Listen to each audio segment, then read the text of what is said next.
अब कुछ खबरें आलमी मंजरनामे से आपको बताएं। कशीदा सूरत हाल, अमरीका का मशरिक़ वस्ता में अबदोज़ और बहरी जहाज़ की तैनाती का हुक्म।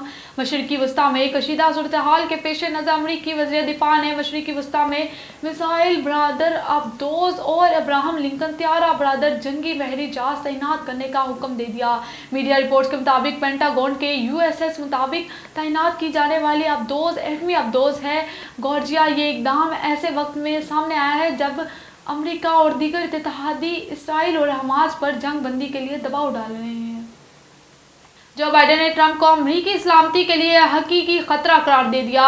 जो बाइडेन ने इंटरव्यू में ट्रंप के हवाले से कहा कि मेरे अल्फाज याद रखें, अगर वो ये इंतखाब जीत जाते हैं तो फिर देखते क्या होगा।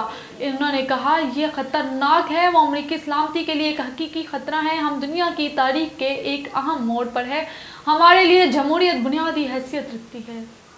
और आपको बताएं, उर्दन किसी मुल्क के लिए मैदान जंग नहीं बनेगा। शाह अब्दुल्ला दोम, उर्दन के फरमाबरदार शाह अब्दुल्ला दोम ने अमरीकी कांग्रेस के अरकान के वफ़द से मुलाकात के दौरान इस बात पर जोर दिया है कि उर्दन किसी मुल्क के लिए मैदान जंग नहीं बनेगा और अपने अवाम की ज़िंदगियों को ख़तरे में डालने की इजाज़त नहीं देगा।